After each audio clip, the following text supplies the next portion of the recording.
dictating the wrap-up on the Butcher Benton package. I'm Lieutenant Dick Chasen. This hadn't been a routine case, and to find the answer, I've had to put a lot of little pieces together. It began on the day most cases can be called closed. It was the day before the butcher was to be executed. He was visited by his attorney, Paul Lowe, in the death house. It was at this first meeting the Butcher Benton case took its first switch. Well, that's it, Butcher. The evidence against you was so strong, the governor turned down your appeal. You're a rotten liar, Lowe. You started railroading me from the beginning of the trial. And now you're still trying to throw me curves. Look, I don't blame you for being edgy, but get this straight. I didn't double-cross you.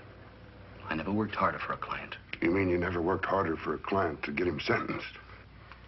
You were a fool, Butcher. If you hadn't tried to double-cross Squeamy Ellis and Joe Marcelli, they wouldn't have turned state's evidence against you. But you had to get greedy. You wanted to keep the whole $600,000 for yourself. Well, the boys got sore, and I don't blame them. It was all your idea. You planned the whole job. You hired us. When you found out I'd staged the money, you decided it was time for me to die.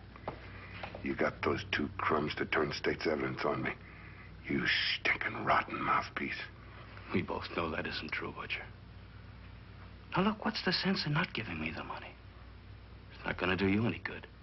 Well, I'll have the satisfaction of knowing that none of you three crumbs are going to spend it. What about Eva? Don't you owe her something? If you tell me where the money is, I'll see that she gets your share. I've got a different idea. I'm going to kill you and Squeamy and Joe. Then I'll take care of Eva myself. You thick-headed ape, you're going to die tomorrow. Remember what I said? I'm going to get you, all three of you. Even for you, Butcher, that'd be quite a trick. So long, dead man. Remember what I said. I'm going to kill you, all three of you.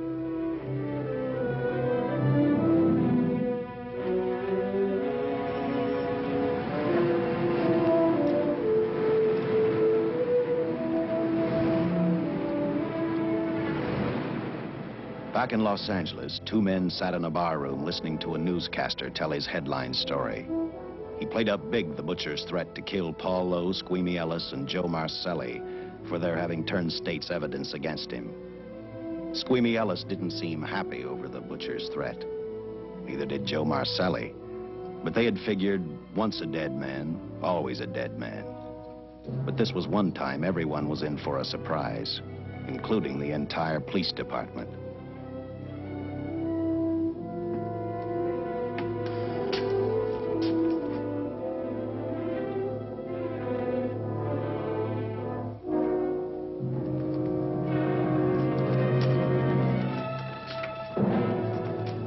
Seen the headlines, Captain? Teletype just came in from San Francisco. Butcher's execution is set for 5 o'clock this afternoon. And like the newspapers say, he still refuses to talk about that stolen money. Well, I still have hopes of coming up with something. That's what I dropped by for, Dick. With Butcher's execution, the department's marking it case closed. That means you'll be reassigned. I've spent a whole year trying to break this case. As far as I'm concerned, Butcher's death is just the beginning. Of course, I can't prove it, but I think that Paul Lowe was the top man. And even though I have to keep working on it while off duty, I'm going to get Lowe, Squeamy Ellis, and Joe Marcelli. Okay, Lieutenant. Officially, I've taken you off of the case. Unofficially, I wish you luck. Do me a favor. Keep me posted. Will do. Thanks, John. I headed for Eva Martin. She worked in a local burlesque house. I'm a cop, and my job is to ask questions and get answers. So I decided I might as well start again with her.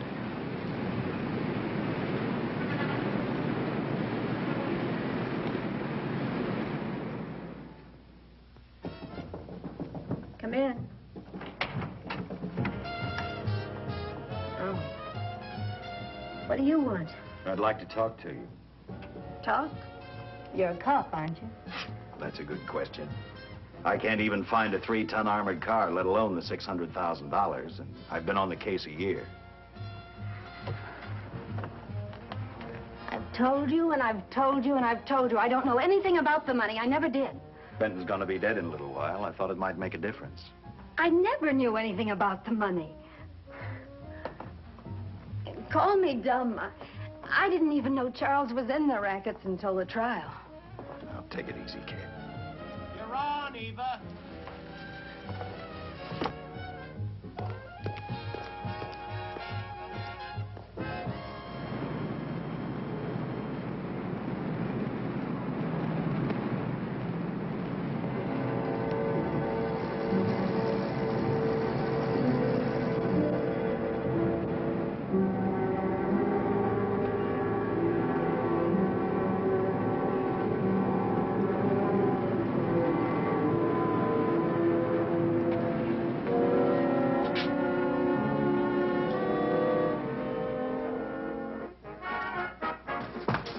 Honey, here's your wrap.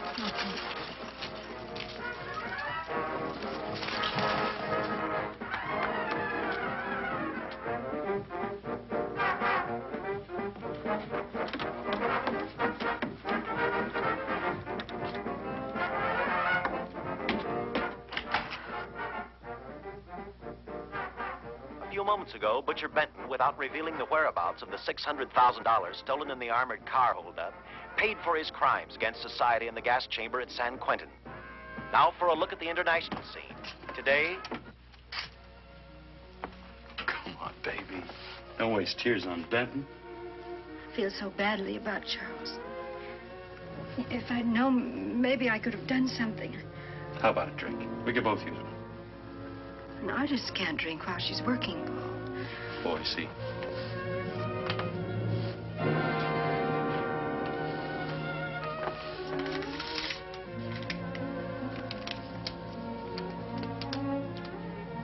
What's that? Well, now what's the matter? It's a message from Charles. He told me to open it if he died. Finale, Eva. All right. How about a steak after the show? No, thanks. Not tonight, Paul.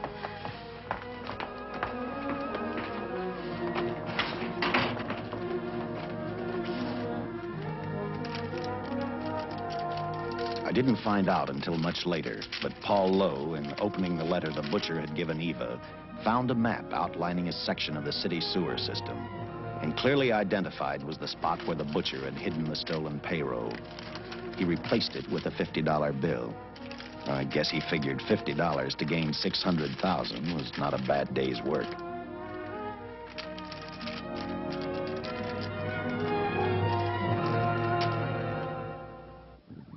And a few hundred miles away in San Francisco, the case took another switch, which turned the next 72 hours into one long, hideous nightmare.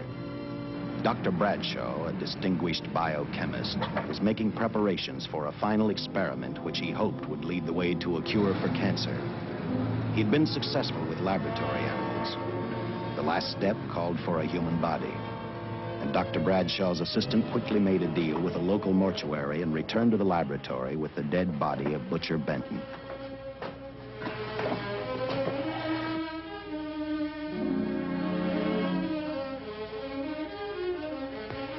You made good time. Well, I didn't waste any. Any trouble? No, I just handed the money over and moved the body into your station wagon. That was that. Good. Get a syringe.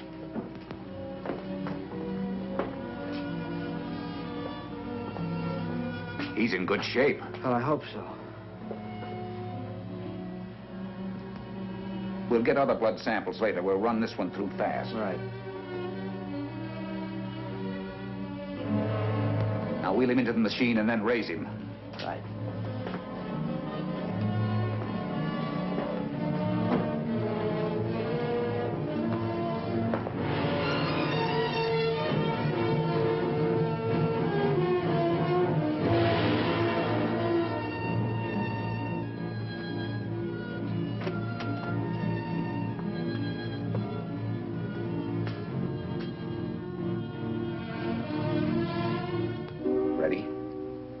You mean you're going to give him 287,000 volts? Yes, yes.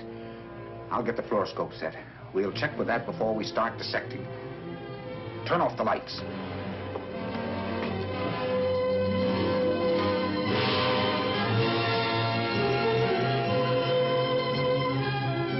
There you are, old boy. If you respond properly and my theory is sound, you'll be more famous dead than alive. Throw the switch.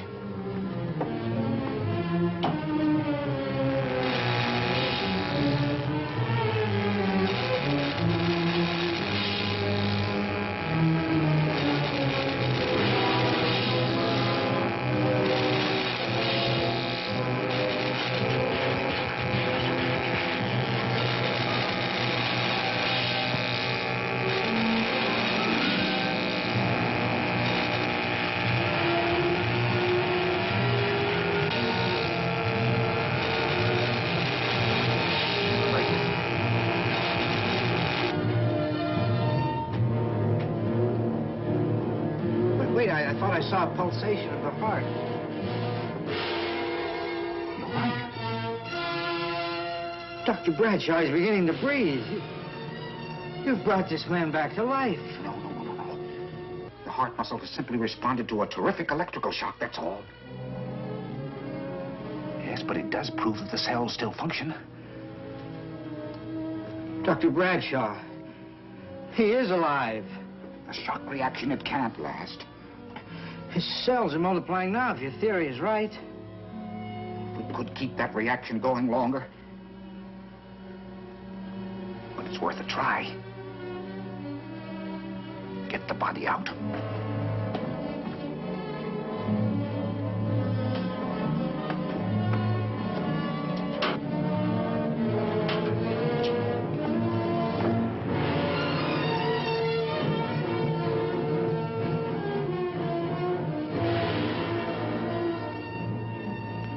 Get some adrenaline from the supply room. Some amyl nitrite, too.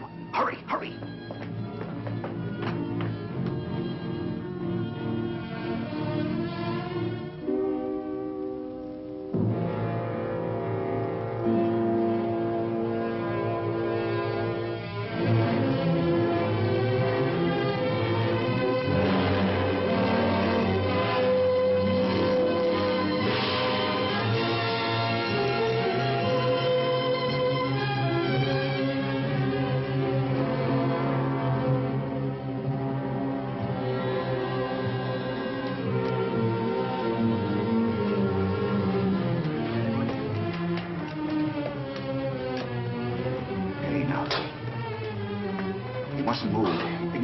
Can't stand the strain.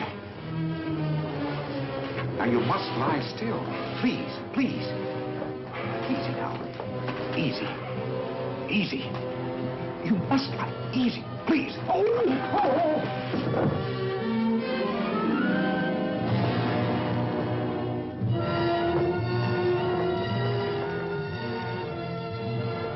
Dr. Bradshaw's experiment had given life back to the butcher. He tried to talk, but the electrical voltage had burned out his vocal cords. Yet it hadn't destroyed his brain. He knew who he was. He knew who he hated. As he stumbled about the room, I think he thought only about one: kill Lowe, Squeamy, and Joe Marcelli. The tremendous electrical voltage that Dr. Bradshaw had given the butcher had increased his cellular structure to the point where he was no longer a man. Dr. Bradshaw's experiment had created a vicious, brutal animal with an almost inconceivable amount of strength. Dr. Bradshaw must have believed the butcher's regained life would last for only a few minutes. Therefore, instead of calling for help, the doctor decided to handle his creation alone. Now, easy, Benton. Just relax. I'm a doctor. I want to try to help you. Do you understand me? You're in my laboratory. The execution was carried out and you were declared dead. I tried an experiment on you and brought you back to life, although I didn't intend that. Now, you've had a great shock. Now come and sit down. Now, be quiet. Now, come and sit down. Take it easy. That's the boy.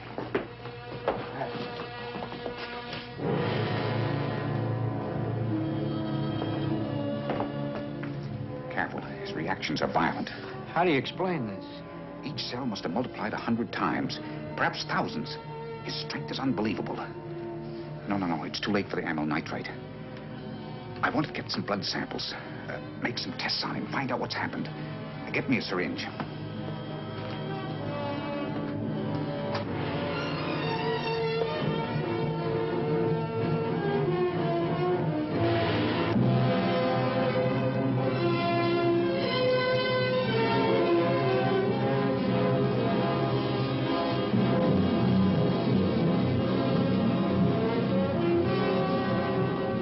Why won't the needle penetrate the skin? Tissue must be nearly a solid mass of cells.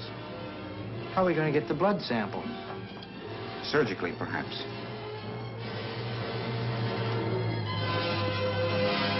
Now, take it easy. You can't leave here now. I'm responsible for your being alive.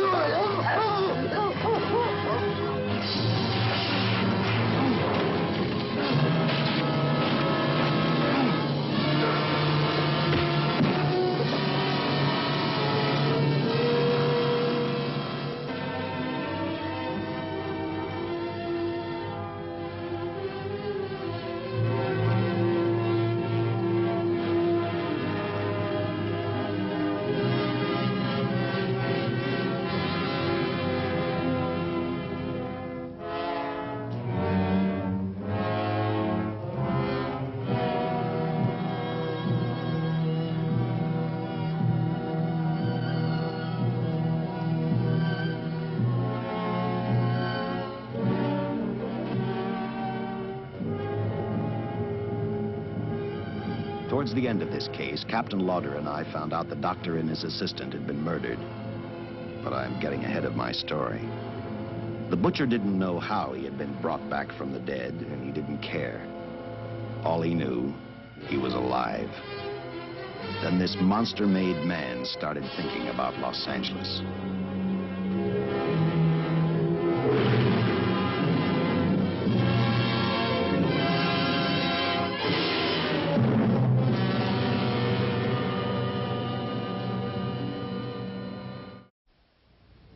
On that very night back in Los Angeles, I decided to stop playing detective for a little while. I went to the burlesque house to ask Eva to have dinner with me.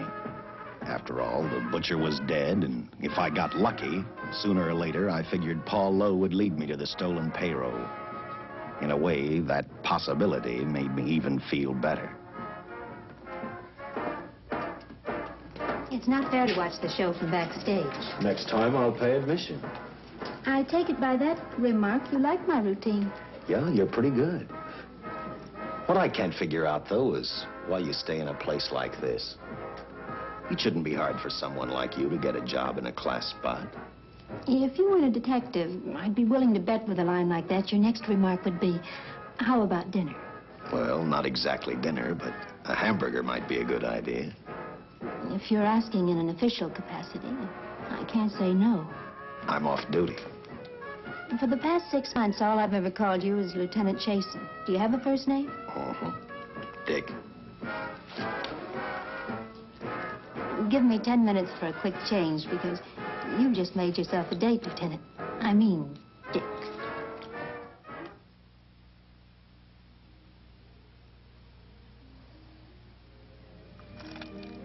You know something, Dick?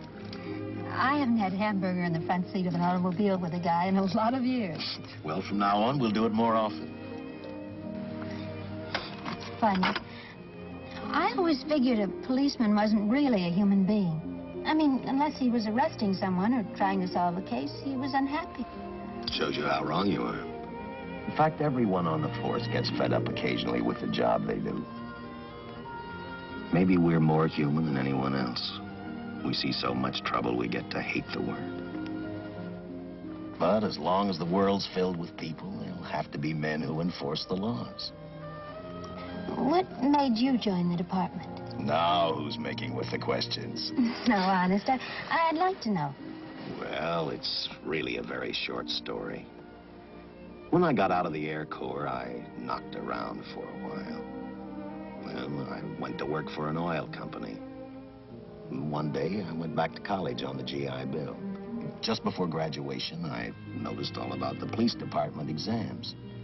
Seemed a pretty good thing to do with your life, so I took the exams, passed, then went on from there. If I ask one more question, will you give me a straight answer? Try me. Am I still part of the Charles Benton investigation? I mean, right now. I don't think so. As far as the department's concerned, when Benton was executed, the case was marked closed. But inside of me, that's not good enough. I don't follow you. Well, the $600,000 is still missing. And a fast-talking underworld lawyer like Paul Lowe is walking around a free man. Someday, no matter how long it takes, I'll get him and the money. Until I do, the Benton case for me is not closed. I give you my word, Dick. Charles Benton never told me anything about the money. Oh, I've been sure of that for a long time.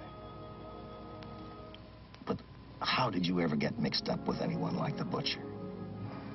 This trouble ever started just happened. I had a roommate who used to date Benton all the time. One day she packed and left for Chicago.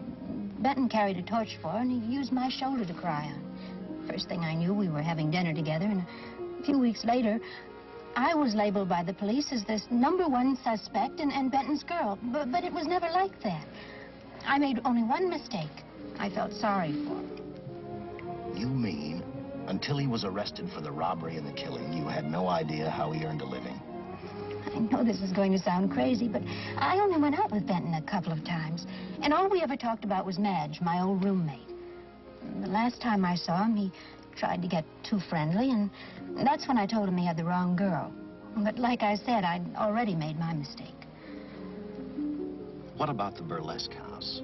How do you two fit together? You sound like a lot of other people. I left a small town a couple of years ago because I won a beauty contest, and the first prize was a screen test. Da, da, da, da, da. After which, nothing happened? That's right. Only, it was pretty rough. And then one day I read an ad about girls wanted for a burlesque show. I auditioned and I got the job. You know something? It's like any other job. If you're looking for trouble, you can find it even in a schoolroom. Well, when the screen test didn't work out, though, why didn't you go on home? Well, first you have to have a home to go back to. My folks are dead, so Los Angeles was as good as any place else. I don't know about you, but I do 8 shows a day, and at this hour I'm bushed. I know what you mean. Mind if I drive you home? No. And I'll tell you something else. I haven't minded anything about tonight. Not even the hamburger. I kept playing tag with Lowe. He made 4 telephone calls. 3 of them didn't interest me, but one did. The one to Joe Marcelli. I watched Joe head for his meeting with Lowe, and for some unknown reason, I began to get the feeling that this case was finally about to explode in my favor. You see what I mean? Well, look at that, will you? I see him stagger on 2 legs, but he's doing it on 4. Shut up, you flea bag. Well, look who's calling names. At least I ain't a squealer, a stoolie. Ha! I warned you before. All right, Harry, that's enough. I'll take care of him. I want to talk to him. Okay, Mr. Lowe. But any future business you've got with this psycho, take care of it upstairs in your office. If you keep showing around here, sooner or later he's going to get slugged, cripple or no cripple. All right, shut up, Joe. Sit down.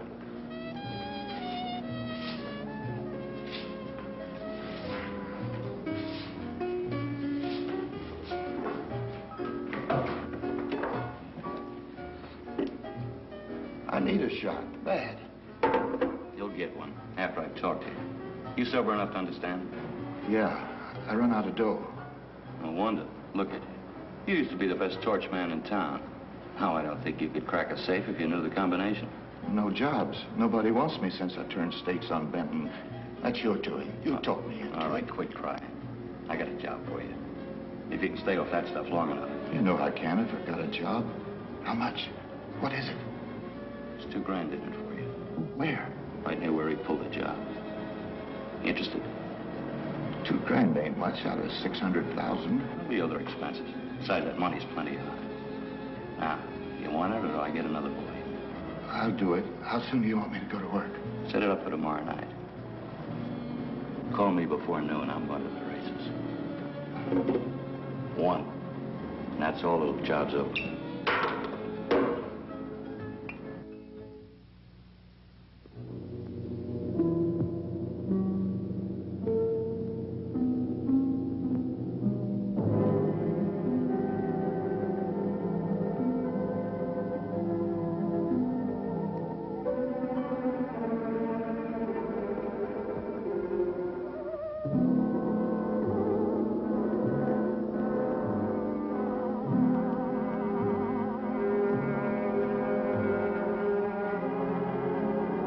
Butcher was walking slowly toward Los Angeles. He'd traveled through wooded hills to prevent being seen by anyone. Finally, he came to a quiet road. He stopped to get his bearings. And then he saw her, and he saw something else. An automobile. For the butcher, that rang a bell. With a car, he knew by the next afternoon he'd be in Los Angeles in plenty of time to catch up with the 3 men who had double-crossed him.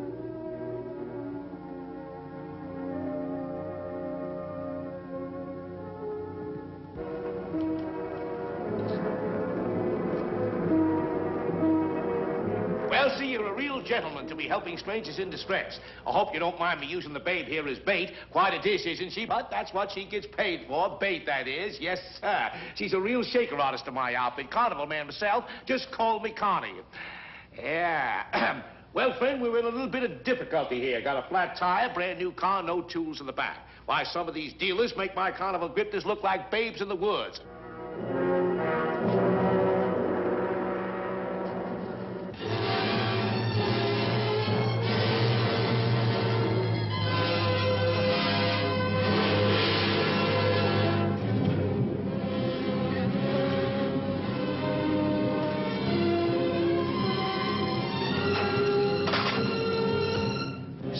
Holy. Say, who you with, friend? Let it down. Let it down.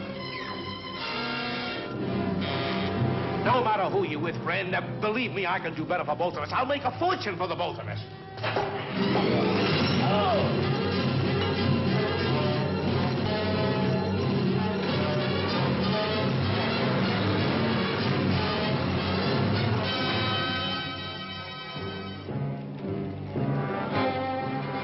An hour later, the San Francisco Police Department sent out an APB.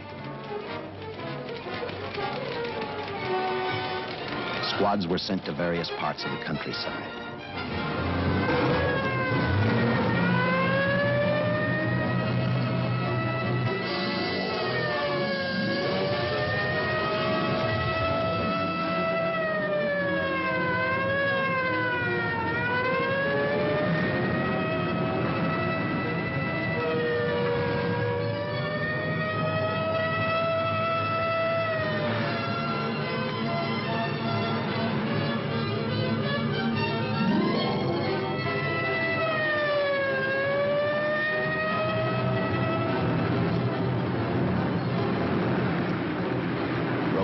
Were thrown up to catch the cold-blooded killer the hysterical girl had described. Each squad kept reporting back to Central Headquarters, and each of their stories was the same. So far, none of them had spotted the car the killer was driving. Orders were given to shoot to kill, because from the girls' further accounts, they realized they were dealing with a maniac.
I trust that this information will answer all of your questions. If I can be of any further service, let me know.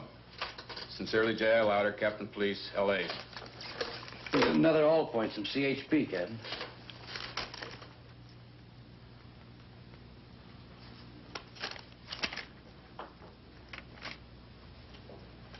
These reports sound like they come from a bunch of loonies.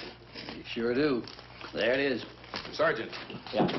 I want Lieutenant Chasen to look these over as soon as he comes in. All right, Captain. The next morning, I read the stories of the brutal murder of the 2 police officers. I also read the witness's statement about the bullets having no effect upon the killer. I felt sorry for the witness, and I thought about how easily a person's mind can become confused when suddenly they receive a brutal shock. I didn't believe a man existed who could not be stopped by a slug from a .45. Good morning, Captain. You and the rest of the force are going on 24-hour duty. Seen the headlines? You mean this guy that's running amok up north? The latest report, he's killed 2 police officers. Made a getaway in a green coupe heading south. I've got a hunch this killer's gonna be our baby. He could be in town right now. Yeah. You better get started, Lieutenant. Okay. Any new leads on that holdup money? I think the girl can probably be counted out. If any of the others are wise, they're keeping mighty quiet. Well, let it ride for now. The whole force is gonna be on the spot until we catch this killer. Newspapers will have a field day.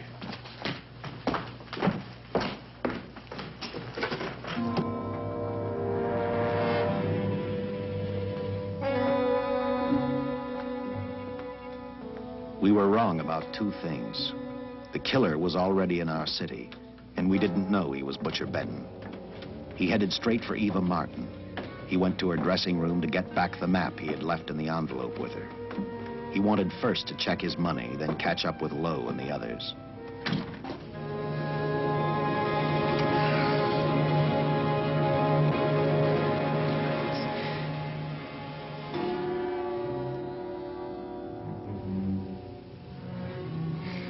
Can't be.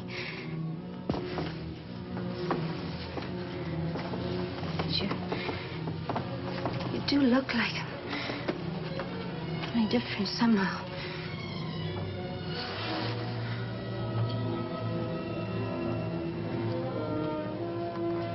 It is you. Why didn't somebody tell me? What's happened, Charles? Those look like bullet holes. Are they?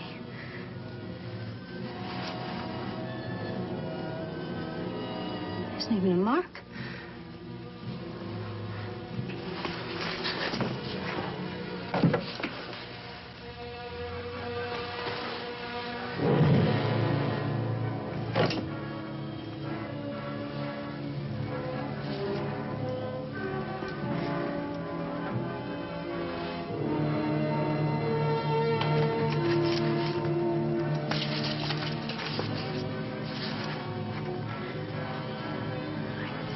I opened it like you told me. I found the $50. I didn't know why you left him. Paul didn't know why he was here.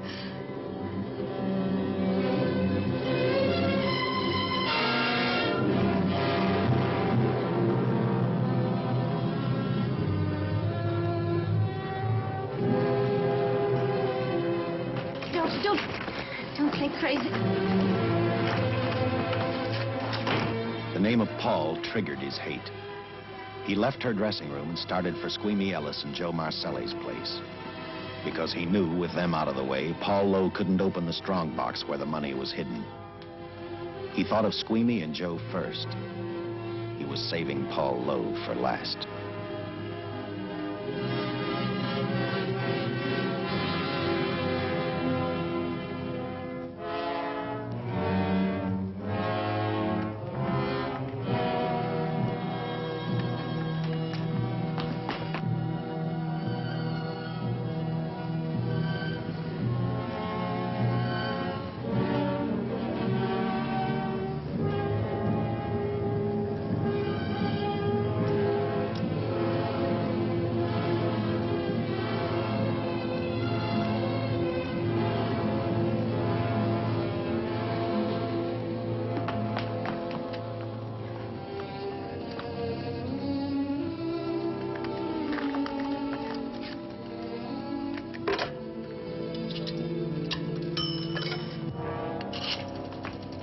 Eva, can I borrow your eyebrow pencil?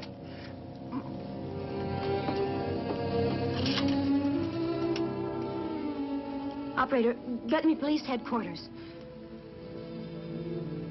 Lieutenant Chasen, please. When do you expect him?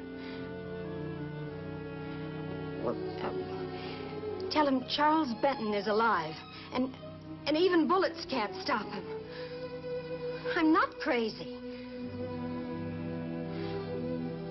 Just say a friend of Charles. He'll know.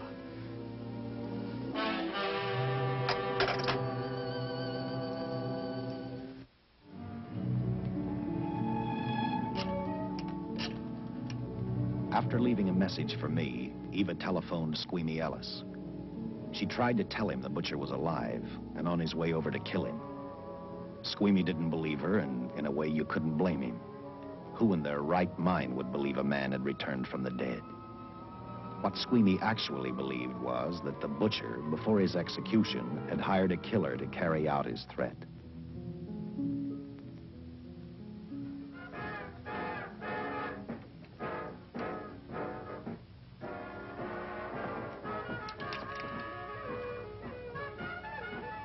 You sick? What? You don't look so good to me. 10 minutes, Eva. All right. Say, Eva, I could take over the matinee trick for you. What? It's easy. Look, Eva, I can do it. Scub-up-de-doo-doo-doo. Oh, I'm... Francine, I just thought of something. Yeah? Eva agreed to let Francine do the show. She hoped she'd be able to interrupt the butcher before he arrived at Squeamy's hotel. Or, failing that, at least be able to warn him to stay out of sight. You wanted me, Captain? Yeah, I just had a rundown on those fingerprints of the stolen car up north. We got nothing on the driver who was killed or the woman with him. Take a good look at these. There's something funny about these. Yeah. And the boys in the lab can't figure it out either. Those are the killers. They were found on the steering wheel. Looked like they'd been stamped in with a steel die. They sure do. These are Butcher Benton's. What? Well, they look the same to me. How do the lab boys explain that? They don't. Their best guess is a twin brother. An identical twin could have the same pattern of whorls with only slight variations. Ever hear of the butcher having a twin brother? No. Even if he did, it wouldn't explain these freak prints. You didn't pick up your message, Lieutenant. Some wacky dame calls you. And she says Charles Benton is alive, and bullets won't stop him. If we buy the twin theory... Who was she? Where'd she see him? Well, she wouldn't leave her name. Sounded kind of hysterical to me. Said she was a friend of the butcher's. Eva Martin. Get over at the Follies and see what that girl knows. Yeah. Some guys have all the luck. I never drew an assignment to the Follies.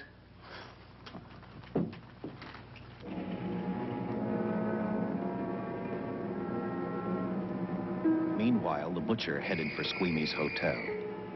He didn't seem to be in any particular hurry. Actually, he seemed like any normal person, on his way to work or on his way home.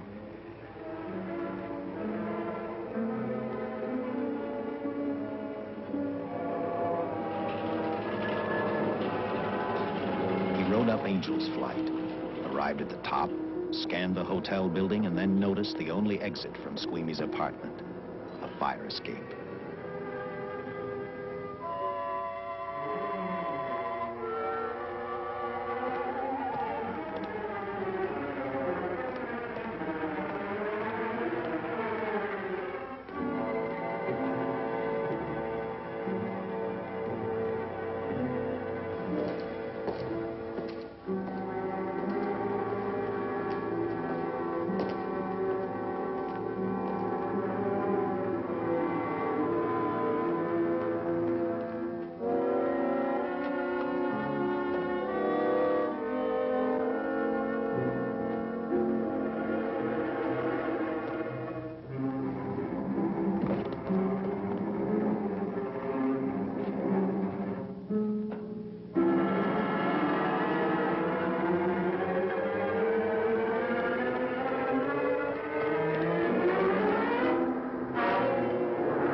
butcher was figuring his next step. And as he looked at the dead cop, he thought about Paul Lowe, the next man on his list. Seen Joe Marcelli? Not since last night when I told him I didn't want him around here no more. Give me a shot.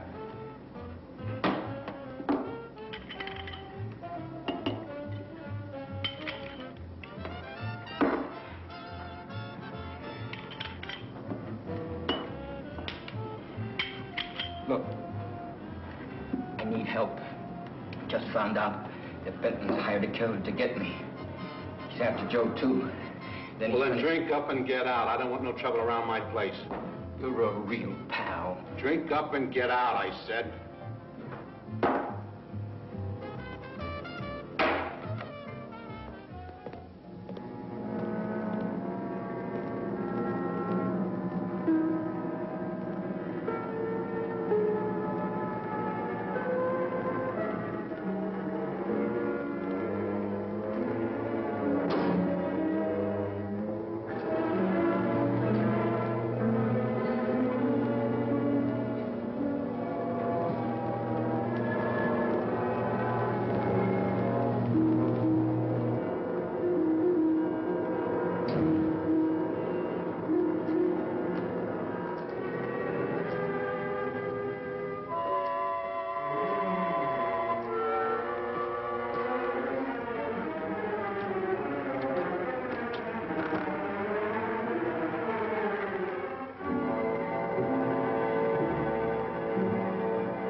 Operator, get me the police!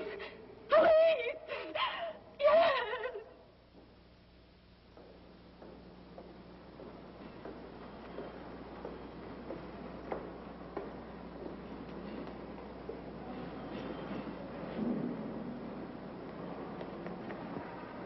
What's happened? A guy named Squeamy got thrown from the 5th floor. He's deader than a mackerel. Customer of mine. You mean Squeamy Ellis? Yeah, that's it. Just Squeamy. No one else was killed. Ain't one enough?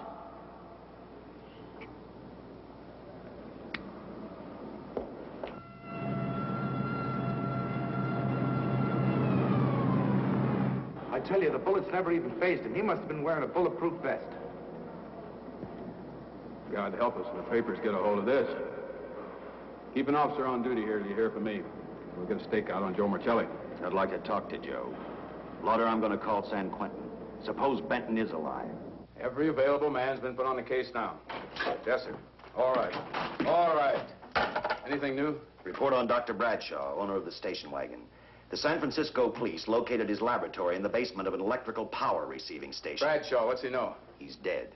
And another man, too, his assistant. The lab is a shambles. But now we're getting some action from San Francisco. Benton's body never arrived at the mortuary where it was supposed to go. An attendant there finally broke down, admitted he picked up some quick cash by handing the body over to a man he was unable to identify. The man was driving his station wagon. Blasted man, the chief's on my neck, and the commissioners are on his, and the mayor's on theirs. Now, am I supposed to tell them that our killer is a dead man? They found a notebook in Bradshaw's lab. It ties his experiments in with a Professor Dwiggins at Caltech. I hope to hear from Dwiggins soon. Captain, report from the valley on a hysterical woman. Reports the presence of the killer.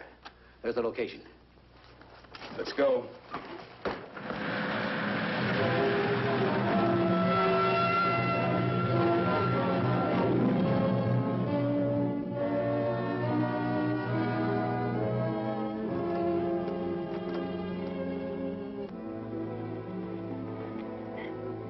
You and your boyfriend had a little fight, and he got out of the car to take a walk. You noticed that he walked down toward the sump area in the direction where you'd seen those lights a short while before. What happened then, miss? Please try to tell us. Well, I just sat there a few minutes, I guess. I was pretty mad. Then there was a loud crash, like heavy metal, sort of, from down here. I got out of the car to get a better look. I heard Jimmy cry out something. I couldn't make out the words. Then down here, in a patch of light, was Jimmy. And coming toward him was this man. Big man. Lifted Jimmy up over his head like he didn't weigh a thing. Jimmy screamed. Just once, before he broke Jimmy's back. I heard it snap, not far away. Then I started running till I found this house. They let me use the phone. Thank you, mate. We'll see that you get home right now. O'Malley, see that the young lady gets home all right. Paul Lowe, while driving to his office, heard a radio commentator report the murder of Joe Marcelli. And what shocked him most was when the broadcast identified the killer as possibly being the butcher.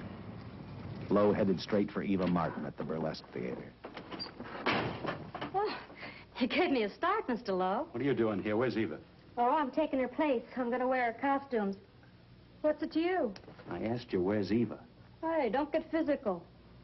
Well, what's your tone of voice, Buster? I told you. Little Eva isn't here. I could see that for myself. Where is she? She's at police headquarters. That's where she is. Yes, sir. No, sir. Captain Lauder's still with the mayor. The killer dropped out of sight. He was last seen in the Hollywood area. Yes, sir. We know he's dangerous. Every angle's being covered. Yes, sir. I'll tell him.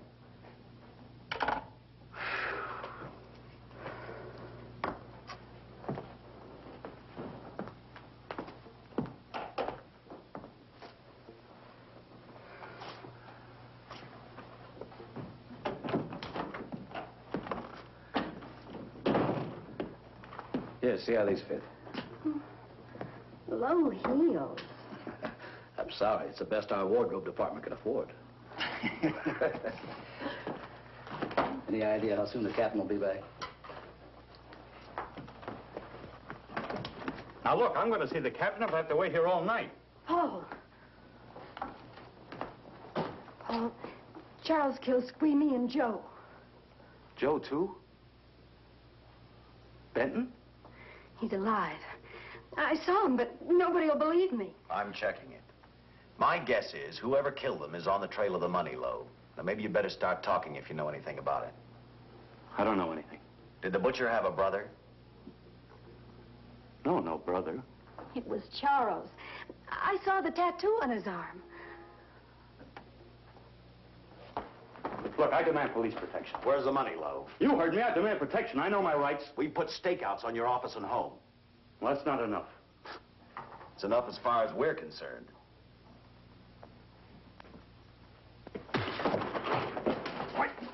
Now you gonna book me, Sergeant? Then throw away the key.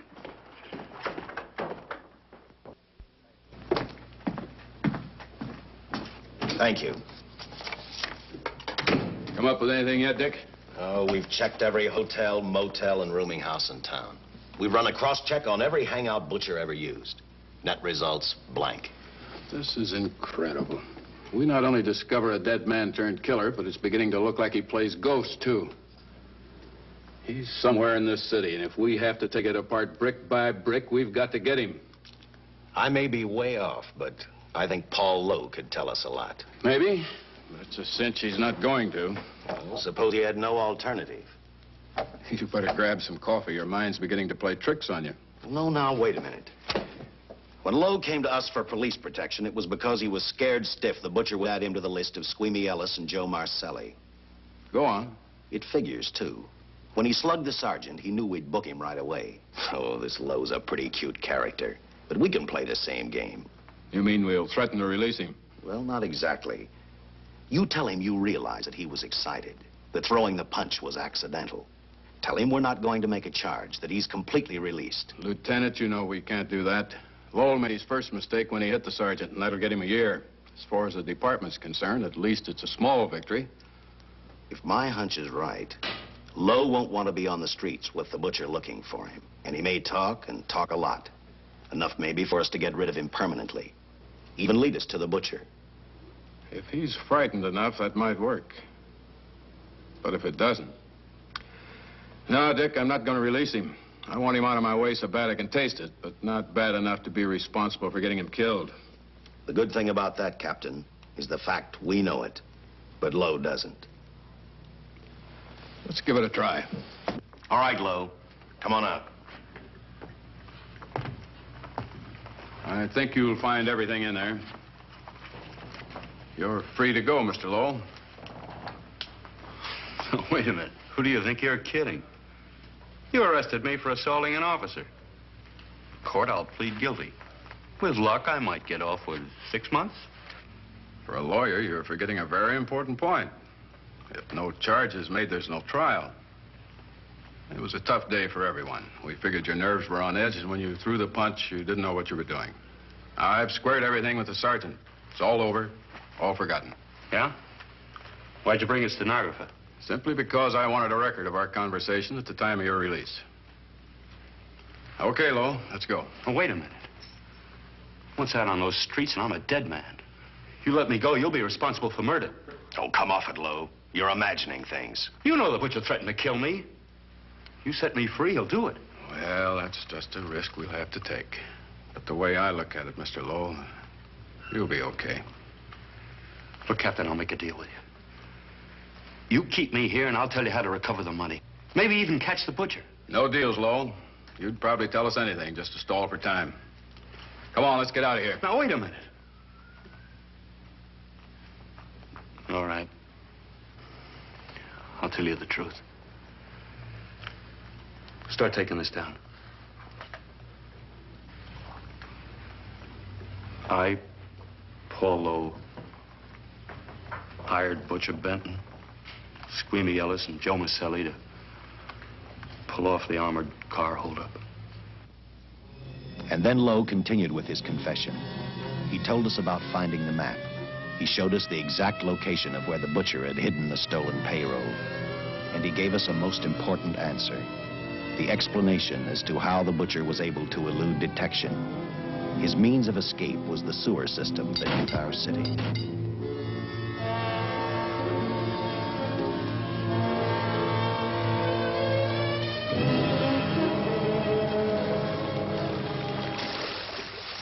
The department went to work fast. Every police squad in the city was detailed to cover a specific area. Every entrance and exit to the Los Angeles city sewer system of 700 miles was covered. Captain Lauder and I, along with several other squads, headed for the entrance where, according to the map, Butcher had hidden the money. Our job was to stop him, and that made me think of one specific question. When we found him, could this monster be stopped? I, for one, wasn't sure.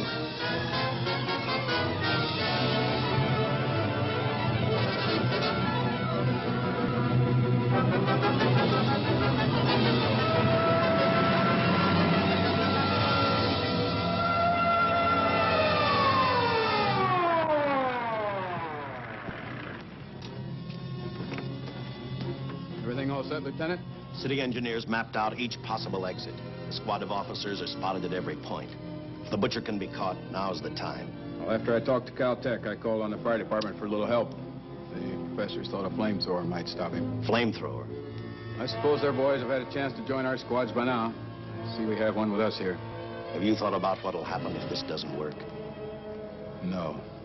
I've been praying too hard that it will work.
This is where we split up.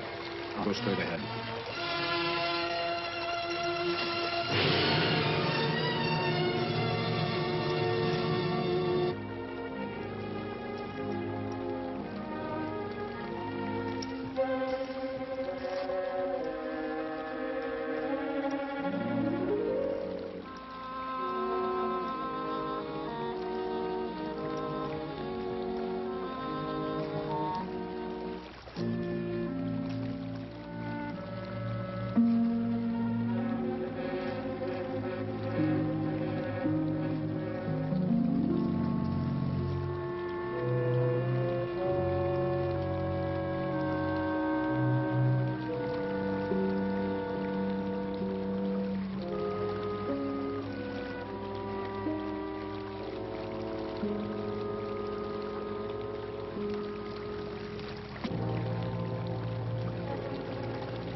This map's right, we're off our course.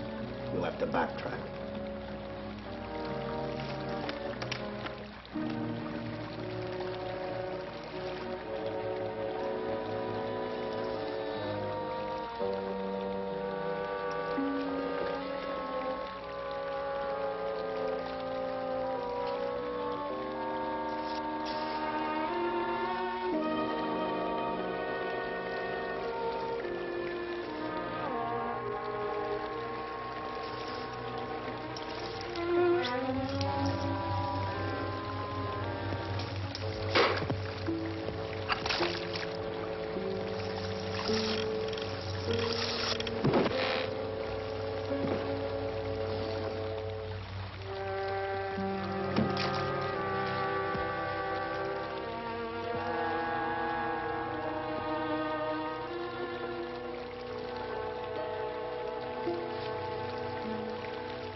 Let him have it.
And the tremendous shock of electricity that brought the butcher back to life destroyed him.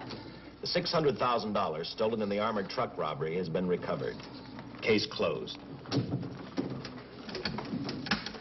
Well, here are the scientist's comments for your records.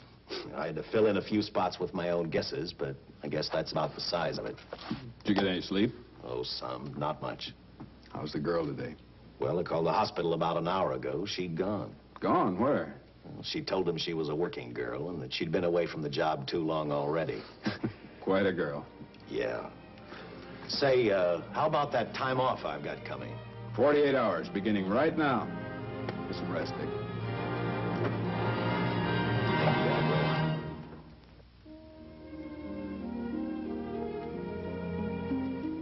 something, Dick? The past 72 hours seem like a bad dream. That rest in the hospital today really gave me a new lease on life. Now that it's over, I can't believe it actually happened. The important thing is to remember it is all over.